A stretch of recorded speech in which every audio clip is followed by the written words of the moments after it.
অনেক দিন পরে আবার একটা ব্লগ নিয়ে চলে এলাম। তো আমাদের পাড়ার দাদা কানুদা তার ছেলের জন্মদিনের অনুষ্ঠান, সেখানে আমি গিয়েছিলাম। তো মালদায় তো থাকা হয় না বেশি দিন, তো এর মধ্যে যদি অনুষ্ঠান পড়ে খুব ভালো লাগে, সবার সঙ্গে দেখাও হয়ে যায়। তো এই কেক কাটার পর্ব চলছে, সবাই দাঁড়িয়ে গিয়েছে। এটা কানুদার ছেলে, ওর 9 বছরের জন্মদিন। পাড়ার বাচ্চা কাচ্চারা সবাই দাঁড়িয়ে আছে। আর কানুদা রাজীবকে দায়িত্ব দিয়েছিল কেকটা আনার। রাজীব আবার রাজীবের বন্ধুর বউ খুব সুন্দর কেক বানায়, তনুশ্রী, ওর কাছ থেকে কেকটা নিয়ে এসে দিয়েছে।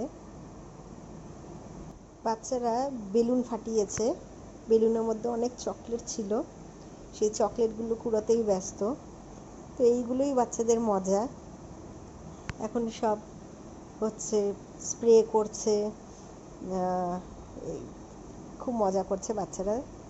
আমাদেরও ভালো লাগে বাচ্চারা এরকম এক হলে কোনো এক সময়, কারণ বাচ্চা কাচ্চারা তো বেরোনোই হয় না, কেউ ছাড়েও না। তো এখন খেতে গিয়েছি আমরা, 4 জনে একটা টেবিলে বসেছি, রুমকি দিয়ে আমি, বিট্টু আর ডোডো। আর পিছন টেবিলে রাজীব বসেছে। তো থালা দিয়ে দিয়েছে, বেগুনি আর লেবু প্রথমে দিল। প্রচণ্ড গরম পড়েছে, তো খেতেও কষ্ট হচ্ছে এখন। তার সঙ্গে ভাত দিয়ে দিয়েছে। বেগুনিটা খুব গরম ছিল, বেগুনি খেতে ভালোই লাগে। ভাতের সঙ্গে দিল ডাল,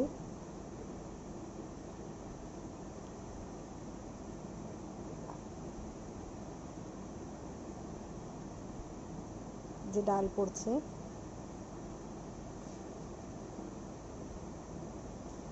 মুগের ডাল ছিল এটা। তার সঙ্গে ছিল হচ্ছে মাছের মাথা দিয়ে একটা ছ্যাঁচড়ার মতন একটা তরকারি। তার সঙ্গে ছিল পাবদা মাছ, পাবদা মাছও দিয়ে দিয়েছে, সর্ষে বাটা। রান্নাগুলো খেতে ভালোই হয়েছিল। যে মুরগি মাংস পড়ে গিয়েছে, আমি একবারই ভাত নিয়েছি, এত গরমে খাওয়া যাচ্ছে না। তার সঙ্গে ছিল চাটনি, আনারসের, না আমের চাটনি ছিল এটা, আনারসের না, আমের চাটনি ছিল। ভালোই লাগছিল খেতে। তো শেষ পাতে মিষ্টি ছিল, সন্দেশ ছিল, যে দুটো আমি একটাও খাই না, ওই জন্য আমি নিইও নি পাতে।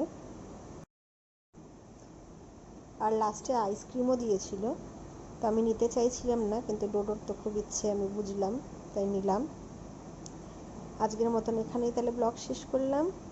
কেমন লাগলো আপনাদের আমার ব্লগটা দেখে অবশ্যই জানাবেন। পরের ব্লগ খুব তাড়াতাড়ি নিয়ে আসবো। টাটা, ভালো থাকবেন।